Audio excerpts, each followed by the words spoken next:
नमस्ते प्यारे साथियों, कैसे हैं आप सभी। मैं प्रीति सिंह हाजिर हूँ आप सभी के सामने करंट अफेयर की क्लास लेके। ई दृष्टि हम कर रहे हैं प्लस घटना चक्र, जो कि करंट अफेयर की सबसे बेस्ट बुक है और लाखों विद्यार्थियों की पसंद है। यहीं से चाहे आप यूपीएससी ले लो, स्टेट लेवल पीसीएस के एग्जाम ले लो भाई, 30 से 35 प्रश्न, कभी कभी 40 प्रश्न भी देखे गए। तो सभी को यह सीरीज देखनी है। आज हमारा यह दृष्टि का थर्ड लेक्चर है, तो सभी बच्चे ध्यान पूर्वक क्लास को देखेंगे। शुरू करते हैं भाई। जो आज का हमारा ये पहले एक मूर्तियों से भी हर, जैसे स्टैचू ऑफ लिबर्टी है, स्टैचू ऑफ इक्वेलिटी है, यहाँ से हर बार एग्जाम में क्वेश्चन बनता ही बनता है। तो देखते हैं भाई एकात्मकता की मूर्ति से रिलेटेड एग्जाम में कैसे क्वेश्चन बन सकते हैं। एक एक पॉइंट को सभी बच्चों को आराम से सुनते हुए चलना है। आदि शंकर, जिन्हें आदि शंकराचार्य के नाम से भी जाना जाता है, आपसे पूछ सकते हैं कि आदि शंकर को और किस अन्य नाम से जाना जाता है। तो आप आंसर क्या लगाएंगे कि भाई मैम ने बताया था आदि शंकराचार्य के नाम से भी जाना जाता है। 8वीं शताब्दी के भारतीय वैदिक विद्वान थे। अगर पूछ ले कौन सी शताब्दी के वैदिक विद्वान थे, तो आपको लगाना है 8वीं शताब्दी। सेकंड क्वेश्चन हमारा ये तैयार हो गया। थर्ड देखते हैं। वे अद्वैत अद्वैत के समर्थक थे। क्या भाई वे किसके समर्थक थे पूछ ले, तो आपको आंसर लगाना है अद्वैत के समर्थक थे। तो ये हमारा थर्ड क्वेश्चन तैयार हो गया। नेक्स्ट, अर्थात व्यक्तिगत आत्मा की एकात्मकता के सिद्धांत को वो मानते थे। इनका जन्म पूछ ले कि जो आदि शंकराचार्य जी थे, इनका जन्म कहाँ पर हुआ, तो आप ध्यान रखेंगे इनका जन्म हुआ केरल। बहुत ही सुंदर राज्य है हमारे दक्षिण का। देन राज्य के कालडी ग्राम एक नमोदरी ब्राह्मण परिवार में हुआ। भाई कौन से कुल में इनका जन्म हुआ था, तो ब्राह्मण परिवार में हुआ। ये चीज भी आपको ध्यान रखनी है। नेक्स्ट, इन्होंने श्रृंगेरी, पुरी, द्वारका एवं बद्रीनाथ स्थित 4 मठों की स्थापना की थी। पूछ सकते हैं इन्होंने कितने मठों की स्थापना की थी। भाई 4 मठों की स्थापना की थी। नाम याद रखेंगे। फर्स्ट है श्रृंगेरी, सेकंड है पुरी, थर्ड है द्वारका एवं फोर्थ है बद्रीनाथ। ये चारों आपको मठ याद रखने हैं। ब्रह्मसूत्र भाष्य और वेदांत स्कूल पर एक मौलिक पाठ उनकी उत्कृष्ट कृतियों में से शामिल है। और कुछ महत्वपूर्ण तथ्य भी जान लेते हैं इनके बारे में। 21 सितंबर सन 2023 को एमपी के तात्कालिक मुख्यमंत्री शिवराज सिंह चौहान ने एकात्मता की मूर्ति स्टैचू ऑफ वनरेस, ठीक है, का अनावरण किया। आपसे पूछ सकते हैं कि भाई एकात्मता की मूर्ति कहाँ पर है, उत्तर प्रदेश में है, मध्य प्रदेश में है, राजस्थान में या केरल में। तो आंसर क्या लगाओगे कि भाई यह मूर्ति इनकी कहाँ पर है, मध्य प्रदेश राज्य में है। ये आपको अच्छे से ध्यान रखना है। और भाई इसकी स्थापना या अनावरण कब हुआ, तो याद रखेंगे 21 सितंबर सन 2023 में हुआ। किसने किया, तो आप ये भी याद रखेंगे जो मध्य प्रदेश के उस टाइम पे सीएम थे, कौन, सन 2023 में शिवराज सिंह चौहान ने किया। नेक्स्ट, इस मूर्ति का अनावरण ओंकारेश्वर में आयोजित शंकर भक्त रणम नामक एक समारोह के दौरान किया गया। ये चीज भी आप अच्छे से माइंड में बैठा लेंगे। नेक्स्ट देखते हैं भाई इनसे रिलेटेड जो महत्वपूर्ण फैक्ट है उनको भी जान लेते हैं। इस अवसर पर श्री चौहान ने अद्वैत लोक संग्रहालय आचार्य शंकर संग्रहालय का भी शिलान्यासन किया। नेक्स्ट पॉइंट, आचार्य शंकर की एक बहु धातु प्रतिमा आचार्य शंकर संग्रहालय तथा आचार्य शंकर अंतरराष्ट्रीय अद्वैत वेदांत संस्थान से युक्त इस बहु संरचनात्मक परिसर का नाम एकात्म धाम निर्धारित किया गया। नेक्स्ट पॉइंट, एकात्मता की मूर्ति आदि गुरु शंकराचार्य की एक विशाल प्रतिमा है। नेक्स्ट पॉइंट, यह प्रतिमा मध्य प्रदेश के खंडवा जिले की पुनासा तहसील के अंतर्गत ओंकारेश्वर में माधाता पर्वत पर स्थापित की गई है। काफी महत्वपूर्ण तथ्य है। नेक्स्ट, इस प्रतिमा की ऊंचाई भाई ऊंचाई से कई बार एग्जाम में क्वेश्चन बनता है, तो सभी ध्यान रखेंगे। इसकी ऊंचाई कितनी है, 108 फीट है। कितनी है भाई, 108 फीट है। नेक्स्ट पॉइंट देखेंगे, इस प्रतिमा में आदि शंकराचार्य को चलने की मुद्रा में दर्शाया गया है। कैसी मुद्रा में दर्शाया गया है, चलने की में दर्शाया गया है। नेक्स्ट, यह प्रतिमा कांस्य मिश्र धातु 88%, तांबा 8%, टीन एवं 4% शीशा से निर्मित की गई है। यह भी पूछ लेते हैं कि इसमें भाई कौन कौन सी चीजें मिलाई गई हैं, तो भाई कांस्य मिश्र धातु 88%, तांबा 8%, टीन याद रखेंगे 4%, शीशा लेड से निर्मित यह की गई है। नेक्स्ट, यह प्रतिमा 54 फीट ऊंचे एक आसन के ऊपर स्थित है जो 27 फीट ऊंचे कमल की पंखुड़ी प्रदर्शित इस प्रकार यह प्रतिमा जो यह प्रतिमा है इसको इस प्रकार से निर्मित किया गया है कि यह 500 वर्षों से भी अधिक समय तक खड़ी रह सकती है। नेक्स्ट पॉइंट, इस प्रतिमा का वैचारिक स्केच प्रसिद्ध भारतीय चित्रकार वासुदेव कामत ने तैयार किया था। डायरेक्ट क्वेश्चन बन सकता है कि भाई जो यह प्रतिमा है इसका स्केच किसने तैयार किया था, तो भाई भारतीय चित्रकार है वासुदेव कामत ने तैयार किया था। काफी महत्वपूर्ण क्वेश्चन यह भी बनता है। नेक्स्ट, इस स्केच के आधार पर ही सोलापुर महाराष्ट्र के एक कुशल मूर्तिकार भगवान रामपुरे में एकात्मता की मूर्ति का निर्माण किया गया। नेक्स्ट पॉइंट देखते हैं, भारत में स्थापित अन्य प्रमुख मूर्तियां। भाई बहुत ही ज्यादा महत्वपूर्ण। अब और हम देखते हैं कि मूर्तियां कौन कौन सी है, और एग्जाम में मैं 100% गारंटी ले रही हूँ यहाँ से 102 प्रश्न बनेगा ही बनेगा। तो सभी बच्चे भाई ध्यान पूर्वक क्लास को देखेंगे और सारी चीजों को जो मैं बोल रही हूँ भाई यहाँ से ऐसे क्वेश्चन बनेगा, यहाँ से ऐसे क्वेश्चन बनेगा, तो नोट करते हुए सभी बच्चों को चलना है। ध्यान देंगे भाई, स्टैच्यू ऑफ यूनिटी की बात करते हैं। यूपीपीसीएस में यह क्वेश्चन ऑलरेडी पूछा जा चुका है और बाकी एग्जाम में भी, तो सभी ध्यान रखेंगे। Statue of unity, statue of unity कहाँ स्थापित है भाई? गुजरात में। गुजरात की राजधानी क्या है? गांधीनगर। नेक्स्ट, तिरुवल्लुवर प्रतिमा यह कहाँ है? तमिलनाडु। नेक्स्ट, गोमटेश्वर प्रतिमा ये कर्नाटक में। हनुमान मूर्ति नई दिल्ली में है। भगवान मुरुगन प्रतिमा तमिलनाडु में है। मुरुदेश्वर की भगवान शिव की मूर्ति ये भी कर्नाटक में है। नेक्स्ट देखते हैं स्टैच्यू ऑफ इक्वालिटी, काफी महत्वपूर्ण है और चर्चा में बनी हुई थी, तो इसके बारे में सारी जानकारी को अच्छे से जानते हैं, क्या पता एग्जाम में कैसे करके क्वेश्चन आ जाए। चलिए तो भाई जानते हैं स्टैच्यू ऑफ इक्वालिटी, मतलब समानता की मूर्ति। ठीक है, 14 अक्टूबर सन 2023, 14 अक्टूबर सन 2023 को मैरीलैंड अमेरिका में बी आर अम्बेडकर की 19 फीट ऊंची प्रतिमा का अनावरण किया गया। इस प्रतिमा को स्टैच्यू ऑफ इक्वालिटी नाम दिया गया। नेक्स्ट पॉइंट, यह भारत से बाहर स्थित बी आर अम्बेडकर जी की सबसे ऊंची प्रतिमा है। नेक्स्ट, यह प्रतिमा हैदराबाद स्थित डॉक्टर बी आर अम्बेडकर की विश्व की सबसे ऊंची प्रतिमा की प्रतिकृति है। नेक्स्ट, इस प्रतिमा के शिल्पकार अगर पूछ ले तो आर रामवीर सुतार, और कई बार एग्जाम में पूछा गया है। तो इस प्रतिमा के जो वास्तुकार है वो कौन थे? रामवीर सुतार। नेक्स्ट, गंतव्य है कि श्री सुतार ने गुजरात स्थित विश्व की सबसे ऊंची, ये काफी महत्वपूर्ण पॉइंट है, सभी बच्चे 3 स्टार लगा लेंगे और नोट कर लेंगे कि श्री सुतार ने गुजरात में स्थित विश्व की सबसे ऊंची प्रतिमा ऊंचाई 182 मीटर स्टैच्यू ऑफ यूनिटी को भी डिजाइन किया था।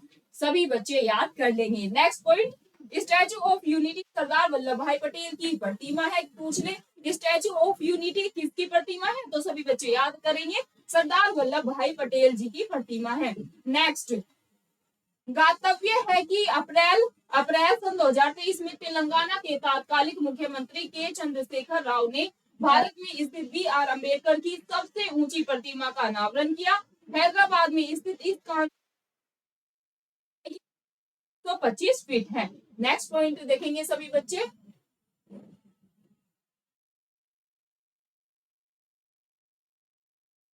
और बाकी भी स्टैच्यू के बारे में हम जानकारी जान चुके हैं। नेक्स्ट है भाई जो हमारा टॉपिक महत्वपूर्ण नहीं है, हम डायरेक्ट आते हैं नारी शक्ति वंदन अधिनियम। ना सिर्फ इसमें यूपीएससी में भाई यह क्वेश्चन बनेगा, पीटी में और स्टेट लेवल पीसीएस में, बाकी भी एग्जाम में, और यहाँ से नारी शक्ति वंदन अधिनियम से पॉलिटी में भी क्वेश्चन आएगा आपका, 100% आएगा। और भाई मेंस में भी नारी शक्ति वंदन अधिनियम पे आपको मेंस आंसर राइटिंग लिखने को आ सकती है। यह पॉलिटी का जो हमारा सेगमेंट है वो हो जाता है। ध्यान देंगे सभी बच्चे। विगत वर्षों नारी शक्ति वंदन अधिनियम के बारे में हम डिटेल में जानेंगे, आराम से सभी बच्चों को सुनना है। विगत वर्षों के दौरान लोकसभा एवं राज्य विधानसभाओं में महिला आरक्षण विधेयक को भाई पेश करने के प्रयास बहुत किए गए, लेकिन सर्वप्रथम महिला आरक्षण संबंधी विधेयक 11वीं लोकसभा में तत्कालीन प्रधानमंत्री एच.डी. देवगौड़ा के कार्यकाल में 12 सितंबर 1996 को प्रस्तुत किया गया था। सेकंड टाइम 12वीं लोकसभा में तत्कालीन पीएम अटल बिहारी वाजपेयी जी के कार्यकाल में 14 दिसंबर 1998 को महिला आरक्षण विधेयक प्रस्तुत किया गया। तीसरी बार कब हुआ, ध्यान दें, लोकसभा में भी। उन्हें तात्कालिक प्रधानमंत्री अटल बिहारी वाजपेयी के कार्यकाल में संविधान 85वां संशोधन विधेयक 1999 के नाम से 23 दिसंबर 1999 को महिला आरक्षण विधेयक को प्रस्तुत किया गया था। हालांकि राजनीतिक दलों के मध्य सर्वसम्मति के अभाव में यह विधेयक पारित नहीं हो सका। सन 2008 में आ जाते हैं। सन 2008 को महिला आरक्षण विधेयक संविधान 108वां संविधान संशोधन विधेयक सन 2008 के नाम से तात्कालिक पीएम मनमोहन सिंह के कार्यकाल में लोकसभा की बजाय राज्यसभा में प्रस्तुत किया गया। राज्यसभा ने 9 मार्च सन 2010 को इस विधेयक को पारित कर दिया। हालांकि मई सन 2014 में 15वीं लोकसभा के भंग होने के साथ ही यह विधेयक भी व्यक्त हो गया और पारित नहीं हो सका। अब कुछ महत्वपूर्ण तथ्यों को जान लेते हैं जो कि एग्जाम की दृष्टि से हमारे लिए बहुत ही ज्यादा महत्वपूर्ण है। 19 सितंबर की बात हो रही है भाई सन 2023 की, को महिला आरक्षण विधेयक को संविधान के 128वें संविधान संशोधन विधेयक सन 2023 के नाम से लोकसभा में प्रस्तुत किया गया। आपको याद कर लेना है। नेक्स्ट 20 सितंबर सन 2023 को इस विधेयक को लोकसभा द्वारा पारित कर दिया। देन 21 सितंबर सन 2023 को यह विधेयक राज्यसभा द्वारा भी पारित कर दिया गया। लोकसभा ने भी पारित कर दिया, राज्यसभा ने भी पारित कर दिया। 28 सितंबर पर आते हैं सन 2023 को राष्ट्रपति द्रौपदी मुर्मू की स्वीकृति प्राप्त होने के बाद यह विधेयक भाई संविधान 106वें संशोधन अधिनियम सन 2023 के रूप में अधिनियमित हो गया है। यह आपको याद रखना है। कौन से संविधान संशोधन के तहत, 106वें संविधान संशोधन के तहत। नेक्स्ट पॉइंट देखेंगे, उल्लेखनीय है कि इस विधेयक को 18 से 21 सितंबर सन 2023 के मध्य आयोजित संसद के एक विशेष सत्र के दौरान पारित किया गया। ज्ञातव्य है कि संसद के विशेष सत्र के दौरान पीएम नरेंद्र मोदी जी ने इस कानून को अनौपचारिक रूप से नारी शक्ति वंदन अधिनियम नाम दिया। किसने नाम दिया? पीएम नरेंद्र मोदी जी ने। संविधान के 128वें संविधान संशोधन विधेयक सन 2023 के समर्थन में लोकसभा के 454 सदस्यों ने मतदान किया, जबकि 2 सदस्यों ने इसके विरोध में मतदान किया। नेक्स्ट पॉइंट, इस विधेयक के विरोध में मतदान करने वाले सदस्यों में ऑल इंडियन मजलिस इत्तेहादुल मुस्लिमीन पार्टी के असदुद्दीन ओवैसी एवं सैयद इम्तियाज जलील शामिल है, जबकि राज्यसभा में यह विधेयक सर्वसम्मति से भाई पारित हो गया है। नेक्स्ट, महिला आरक्षण विधेयक अमृतकाल में नए संसद भवन में पारित होने वाला पहला विधेयक है। इस विधेयक के पारित होने से विधायिकाओं में महिलाओं की न्यूनतम 33% भागीदारी सुनिश्चित होगी। कितने परसेंट भागीदारी सुनिश्चित होगी महिलाओं की? याद रखना है, 33% एग्जाम में क्वेश्चन बन सकता है। नेक्स्ट, इस अधिनियम के माध्यम से लोकसभा, राज्य विधानसभाओं और राष्ट्रीय राजधानी क्षेत्र दिल्ली की विधानसभाओं में महिलाओं के लिए कुल सीटों की एक तिहाई सीटों को आरक्षित करने का प्रावधान किया गया है। नेक्स्ट पॉइंट देखेंगे भाई सभी बच्चे, संशोधन क्या भाई? संविधान 106वां संविधान संशोधन अधिनियम सन 2023 के माध्यम से संविधान के अनुच्छेद 239 में संशोधन किया गया। नेक्स्ट, जबकि नए अनुच्छेद यथा 330 ए, 332 ए, 334 ए को जोड़ा गया। नए अनुच्छेद 330 ए को जोड़ने के माध्यम से संविधान में निम्न प्रावधानों को शामिल किया गया। ये प्रावधान काफी महत्वपूर्ण है, सभी बच्चे साथ साथ याद करते हुए चलेंगे। लोकसभा में अनुसूचित जातियों और जनजातियों एससी और एसटी की बात हो रही है कि आरक्षित सीटों में एक तिहाई सीटें महिलाओं के लिए आरक्षित होंगी। सेकंड पॉइंट, लोकसभा में प्रत्यक्ष निर्वाचन के माध्यम से भरी जाने वाली कुल सीटों की एक तिहाई सीटें अनुसूचित जाति अनुसूचित जनजाति की महिलाओं के लिए आरक्षित सीटों की संख्या सहित महिलाओं के लिए आरक्षित होगी। काफी महत्वपूर्ण पॉइंट है, मेंस में भी आपकी हेल्प करेंगे। नेक्स्ट, नए अनुच्छेद 332 ए को जोड़ने के माध्यम से प्रत्येक राज्य की विधानसभा में महिलाओं हेतु सीटों को आरक्षित किया गया। नेक्स्ट, संविधान में नए अनुच्छेद 334 ए को जोड़ने के माध्यम से महिलाओं के लिए सीटों के आरक्षण के लागू होने से संबंधित शर्तों को स्पष्ट किया गया है। कौन कौन सी शर्तें हैं इनको भी जान लेते हैं। लोकसभा राज्यों की विधानसभा एवं राष्ट्रीय राजधानी क्षेत्र दिल्ली की विधानसभा में महिलाओं के लिए सीटों के आरक्षण से संबंधित संविधान के प्रावधान इस उद्देश्य के लिए संचालित होने वाली परिसीमन की प्रक्रिया के बाद ही प्रभावी होंगे। नेक्स्ट, यह परिसीमन संविधान 106 में संविधान संशोधन अधिनियम सन 2023 के कानून बनने के बाद होने वाली पहली जनगणना के संगत आंकड़ों के प्रयोग के आधार पर किया जाएगा। नेक्स्ट पॉइंट, लोकसभा राज्य विधानसभा एवं राष्ट्रीय राजधानी क्षेत्र दिल्ली की विधानसभा में महिलाओं को आरक्षण 15 वर्ष की अवधि के लिए प्रदान किया जाएगा। हालांकि संसद कानून द्वारा इस अवधि को बढ़ा भी सकती है। नेक्स्ट में हम जानेंगे भाई आयुष्मान भव अभियान के बारे में। यह टॉपिक और भी बाकी टॉपिक हम नेक्स्ट क्लास में कवर करने का प्रयास करेंगे। डियर फ्रेंड्स, अगर आपको क्लास अच्छी लगे, वीडियो अच्छी लगे, मैम का एफर्ट अच्छा लगे, पढ़ाने का तरीका अच्छा लगे तो वीडियो को सभी बच्चे लाइक कर देंगे। प्लीज गाइस, ज्यादा से ज्यादा वीडियो को शेयर करें। अगर आप चैनल पर नए हैं तो सब अपने चैनल EPSY प्रीति सिंह को सब्सक्राइब कर लेंगे। धन्यवाद, मिलते हैं आपको नेक्स्ट क्लास में। शुक्रिया।